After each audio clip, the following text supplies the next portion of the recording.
Hello and welcome back to my channel. My name is Keiko. I'm a mixed media artist and watercolor paint maker based in Hawaii.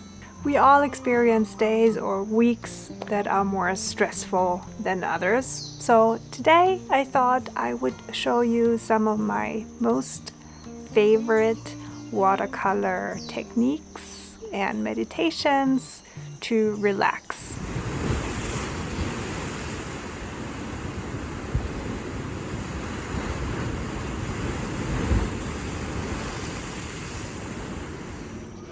Today's projects will be number 1, ocean waves inspired brush strokes. Number 2 will be loose leaves, like these ones here, inspired by the jungle surrounding the treehouse where I live. Number 3 will be some doodles in circle shapes. And then as a little fun bonus in the end, we'll do these cute bird blobs. The supplies for the first project are a bunch of postcards. I got these in Germany. These are non-cotton postcards.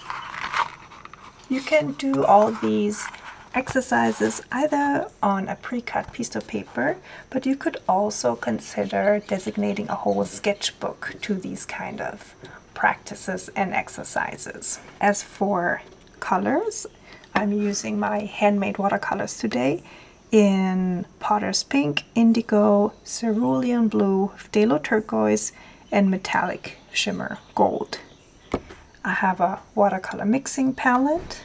I'm using a mop brush or quill brush, size 8, a bit of water, and that's it. Let's get started. I'm wetting my brush with water, picking up some of the cerulean paint, cerulean blue. Then you start by gently setting down the tip of your brush, painting a little bit, then pressing down harder, lifting up again a little bit, gradually, and pressing the belly of the brush down again. Now when you do this a bit more quickly and smoothly, you'll have a more cohesive line.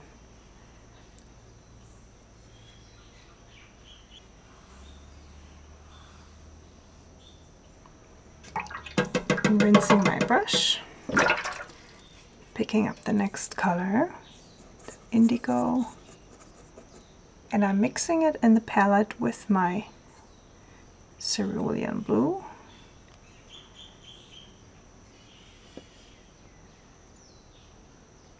And now I'm trying to first press the brush down, lifting it up, down, and up, so that these two lines go well with each other. See how I'm trying to recreate the first line's shape here, so they're kind of tucked into each other. I will just continue to fill the whole postcard like this.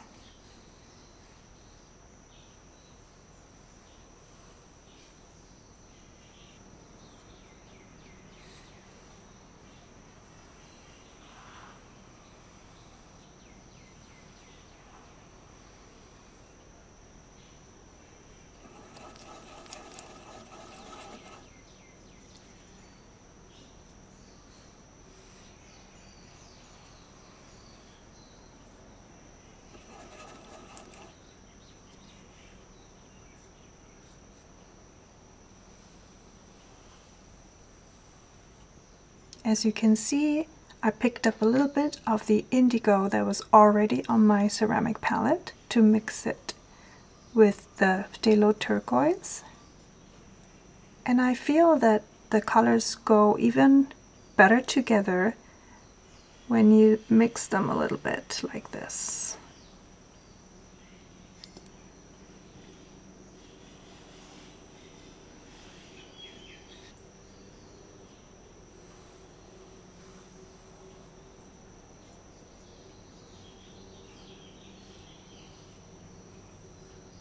Now this could be it. This could be the piece that you will do for project number 1, but I will let this dry and then add a little bit of gold just for a bit of extra shimmer, similar to what I did here. For the next step, please feel free to use a smaller brown brush. I will stick with my size 8 Quill brush here because this one has such a pointed, sharp tip that allows me to paint really skinny lines too, especially when you hold your brush upright.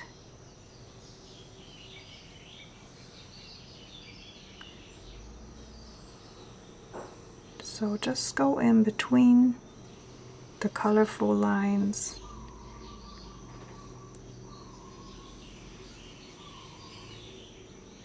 and gently add the gold accents.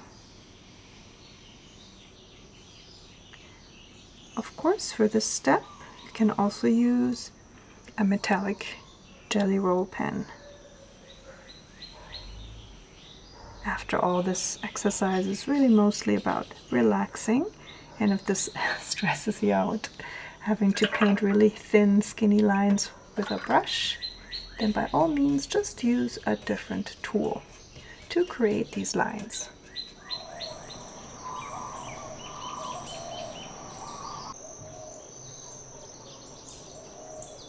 For the next project, I'm switching to a sketchbook. This is a Khadi sketchbook made with recycled cotton paper. I will put all the supplies that I'm using today in the description down below. For colors, I have a green earth, indigo, chromium oxide green, burnt umber, genuine malachite, phthalo turquoise, and metallic gold shimmer. I have my ceramic palette again, and I will be using the same brush as in the first project. That's the size 8 Quill brush. I'll start with the phthalo turquoise. I already have some of that on my palette from the previous project. For this one, you don't have to have all the different greens that I'm using today.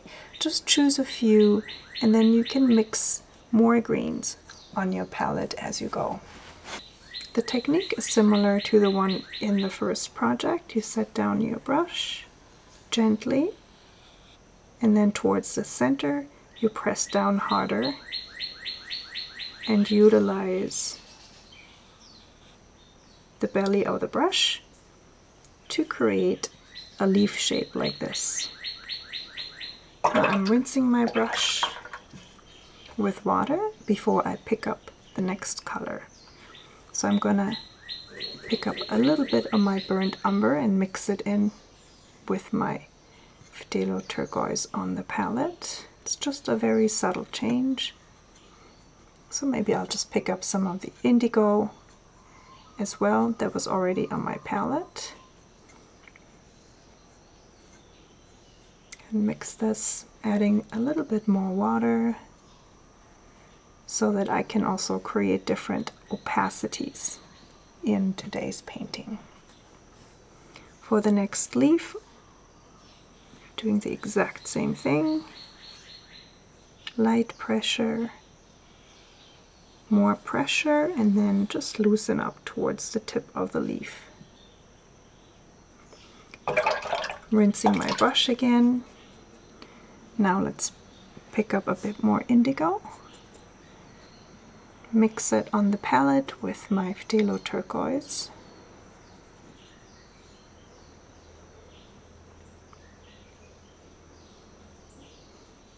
And in order to not create just leaves in this direction, diagonal direction, I'm going to make the next leaf go into a slightly different direction. And from here on, I'm just gonna repeat these steps until I have my whole paper filled. If you feel that it's a bit too tricky to change the direction of the leaves and you'd rather just sit down and paint all the leaves in the same direction, by all means just go ahead and do that. Whatever feels good to you today when you do this exercise is what you should do.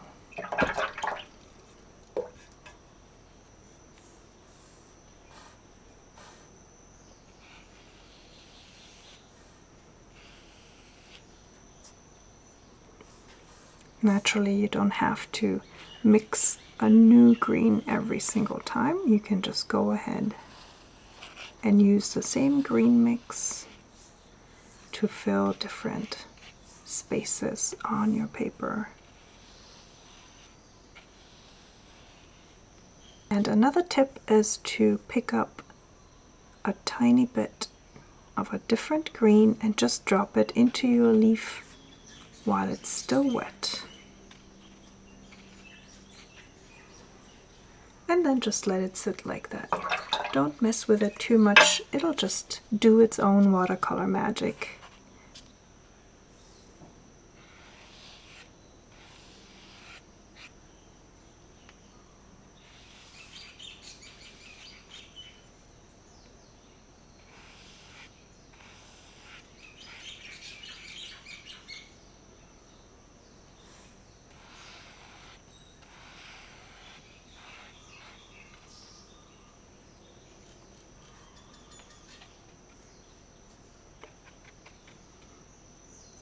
I also want to mention that every time I rinse my brush, and I'm saying this because it's happening off camera, I dab my brush on a towel.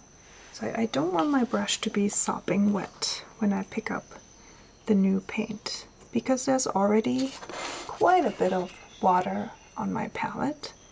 So it's not necessary that my brush is really full of water. Just a damp brush is sufficient for the next layer of color.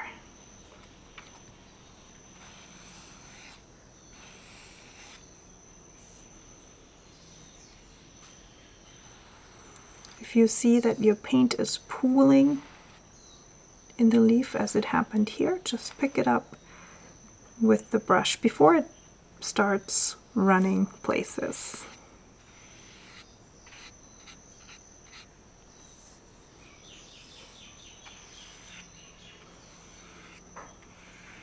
This project is not only a great way to practice brush control, but it's also a very playful way for you to try out new mixes of green.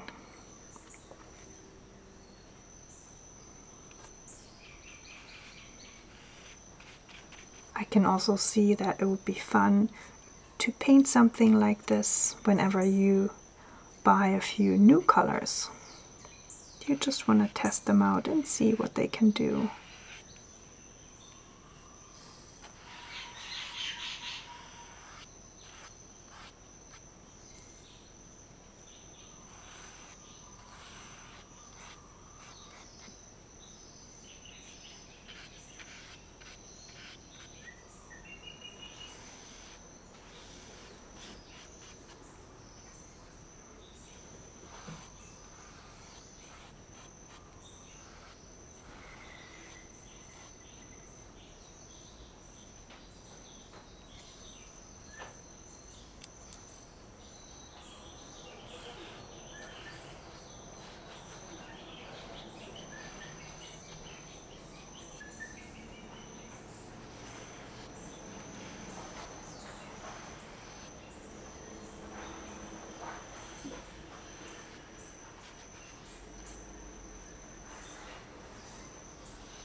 just like with the first project, you could be done at this point. No need to add anything else.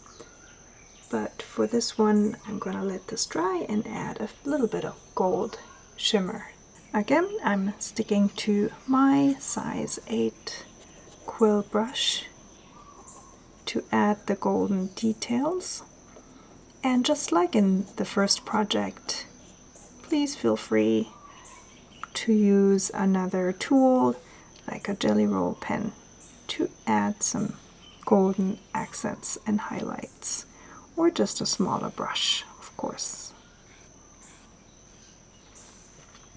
You can have a look around here and see where there are some spaces that look a bit too big. Maybe you can fill them up with a little bit of gold. And of course, you can also go inside the leaf and add a few veins or cute little patterns.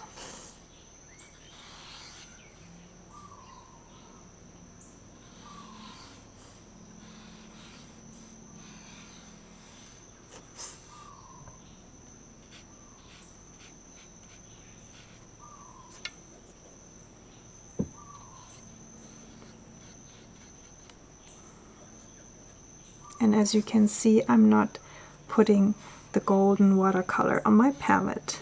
I'm using it straight from the pan because I want it to be as opaque as possible.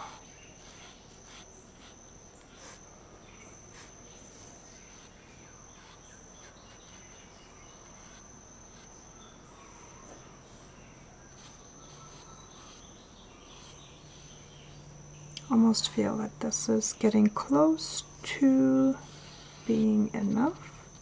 I don't want it to overpower the painting. It should really just be adding a few highlights.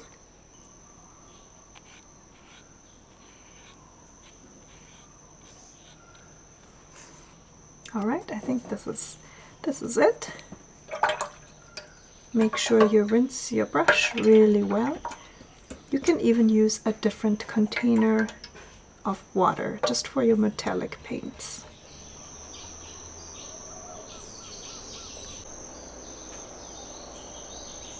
For project number 3, almost everything stays the same. I'm using the same sketchbook, the same watercolors, but I will add back the Potter's Pink that I used for the first project, and I'm also going to use this medium cadmium, actually no, this is medium crimson red, but instead of my quill brush, I will use a so-called Filbert brush. I think it's also called a cat tongue brush, if I'm not mistaken. It is very similar to a flat brush, like this one here. But instead of having a sharp line at the end like this, it is rounded. You can do this exercise with a regular round brush as well, and you don't necessarily have to do it the same way that I do it, which is create a circle with just one stroke. You can just go ahead and really paint in the circle if you like. So what I mean by that is you just really draw in your circle. And by no means do these circles have to be really round. They can be elliptic, they can be wonky, it's all good. But for me, because I do these warm-up exercises quite often, so I'm at this point pretty used to drawing my circles in a quick swoosh of the brush. I'm rinsing my brush picking up a bit of a different green. And at this point I'm continuing very similar to the project with the leaves and just mixing different greens on my palette. And adding circles in different shapes and sizes to my paper. And just like with the leaves, you can drop in paint into those areas that are still wet.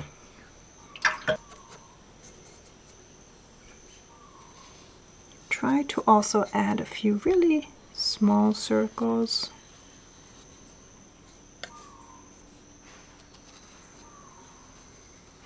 So the page looks a bit more dynamic. And as you can see, I don't always draw the circle in one go. When I see that, for example, my paintbrush doesn't have enough paint on it, I might just go half circle and then close it from the other side like this.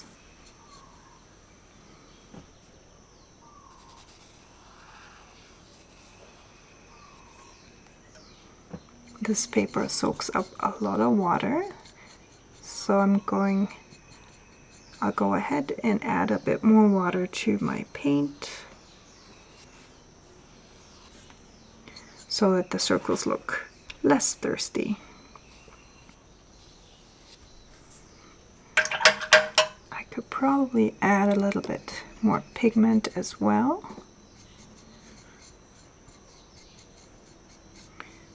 to make my circles look a bit more vibrant and less pale.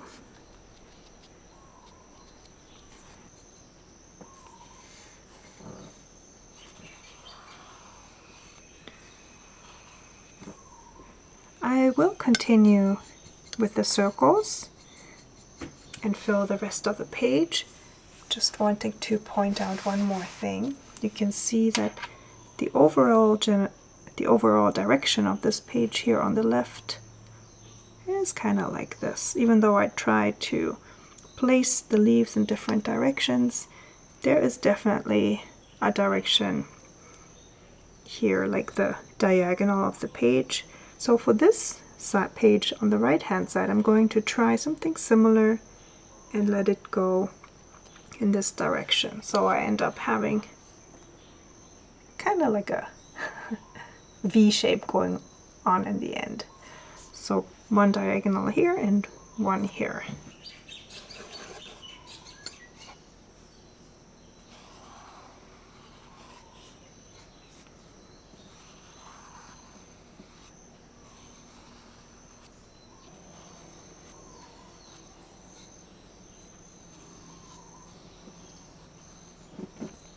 Make sure you alternate the shapes of the circles. Make small ones next to large ones, really tiny ones.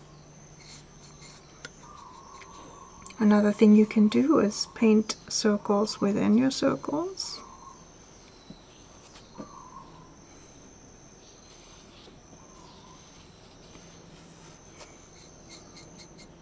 And add different types of paints into different types of circles and let it all blend freely.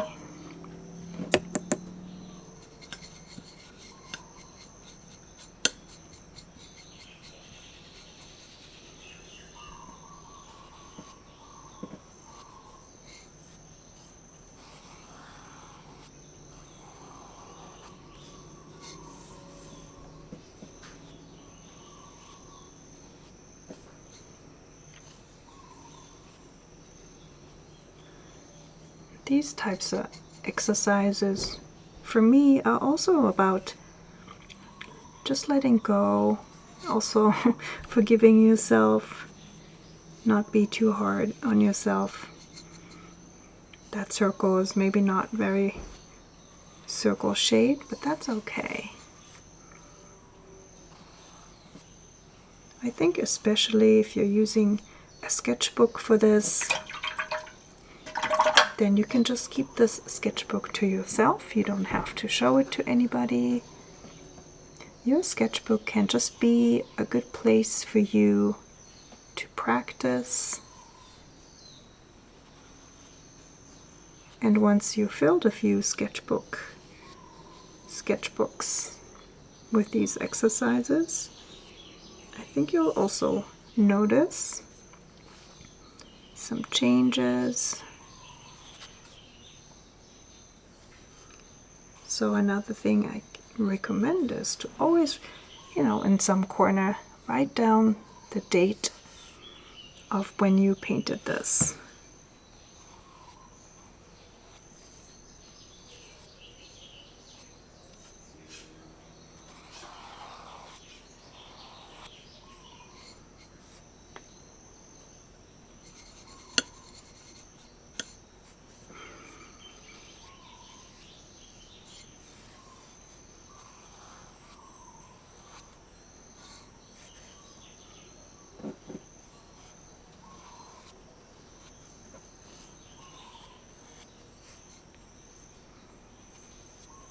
You also probably noticed me jumping back and forth between the left hand side of the page and the right hand side of the page where we started.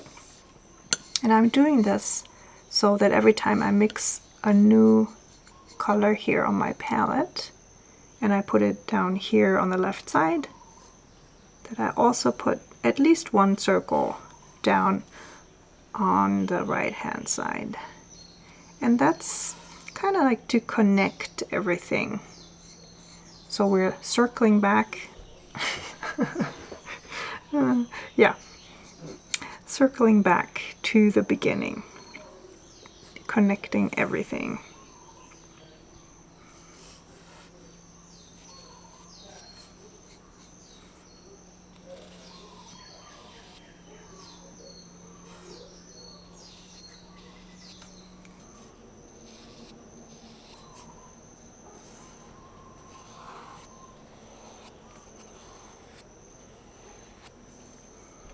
Every now and then we can pause and look at the whole composition and just try to feel out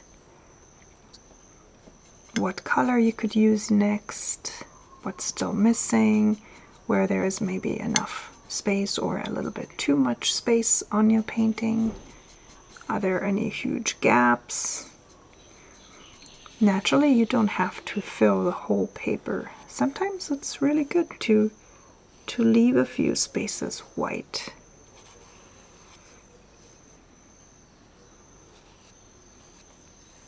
And because this is a double page spread, you can also keep the whole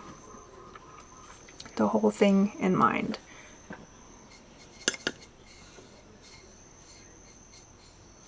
Do you think it's gonna look better together if this page is also completely filled, just like the page with the leaves? Or maybe this one here needs a little bit of breathing room. If you don't want to make these type of decisions, then of course you can also just use single sheets of paper, just like I did in the first project, and create a bunch of cute postcards you can send to your friends and family.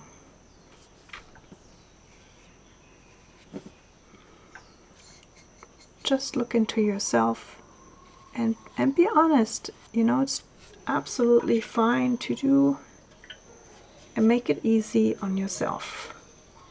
Maybe you want to start a sketchbook, but you're just not up for it yet, or maybe not this week. Maybe you just want to practice on a few sheets of scrap paper, and that's all absolutely fine. Just because I'm using a sketchbook here really doesn't mean that you have to as well. Just do what feels good to you.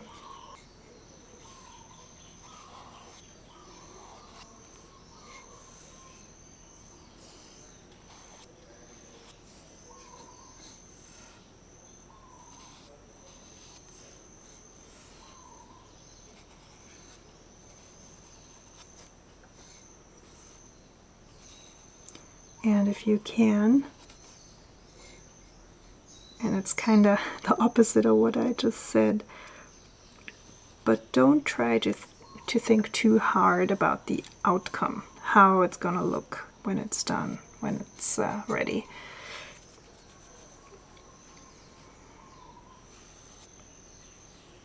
Just really try and go with the flow.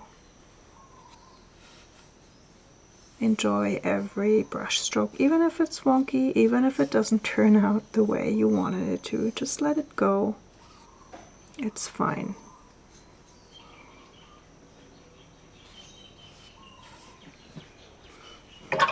All right, I'm going to take a little break here and pick up my sketchbook and look at it a little bit. Yeah, I think this is really enough. I don't think I need to fill everything here, but I do want to add a little bit of gold. Let me just take the pan down here so I don't have my arm in the picture all the time. Just add a few golden accents. Maybe even, how about we'll add some dots here, here and there. That's it, here and there.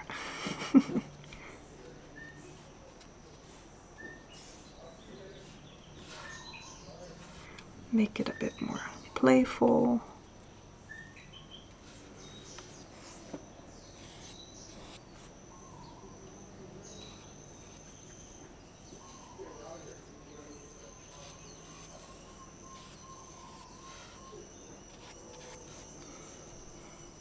And maybe one down here and up here. Okay. This was project number 3, and let's do our little bonus bird blobs next. For these cute little birds, I'm back with my non-cotton, just regular postcard watercolor paper. I have the Potter's Pink from the previous projects, and then this adorable little guy is from my friend Stacy, Stay Kiwi Colors. Her handmade watercolor paints are from New Zealand. So this is a little New Zealand kiwi bird. And then this is a genuine Vivianite, a very granulating paint. You can see that here. How nice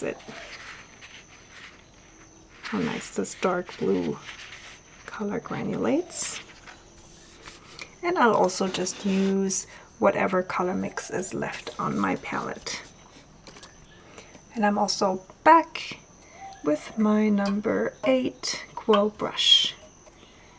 Okay, so for the birds, I want a fairly thin and watered down mix of paint. So I'm grabbing some paint from my pan and adding quite a bit of water.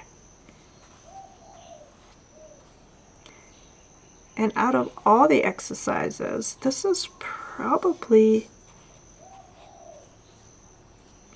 might actually really be the easiest. Because all you have to do is paint a few random Easter eggs.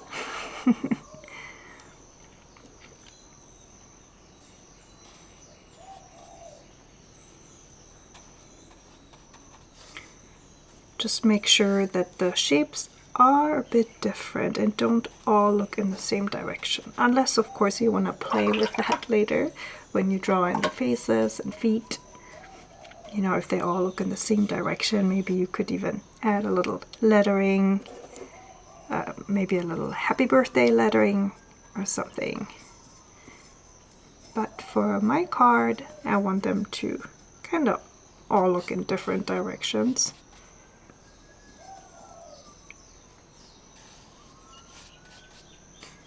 So I'm trying to make different size blobs. Let's see, and just like in the other projects, feel free to drop in some paint while the first layer is still dry. Just gonna add a few paints here and there. Maybe another one with the potter's pink, because there are only 2. I think I want at least 3. Where will I squeeze you in? Maybe a tiny little bird up here, little baby bird.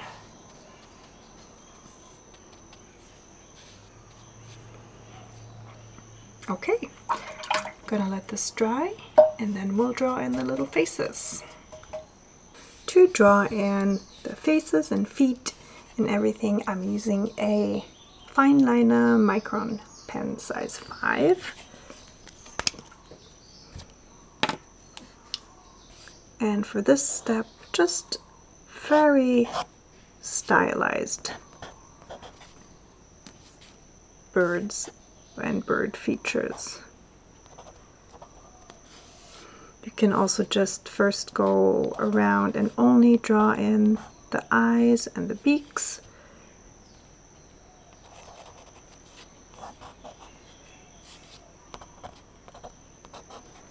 And then add the wings and feet later. You can try different variations from bigger and round eyes and tiny little beaks to maybe something a bit longer. And then how about this one here? Let's do something like this. This is a happy bird. Okay, how about baby bird is sitting on his butt. And then this guy has some really long feet.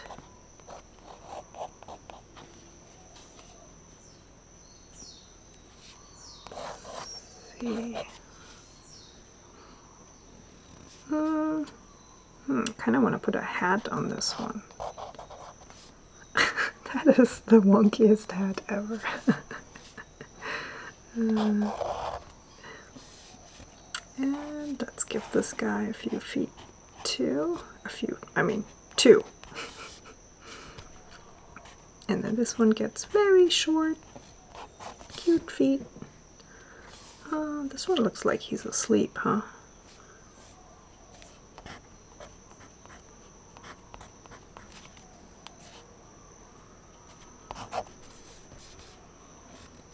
Okay, and let's see, I think that's enough little details.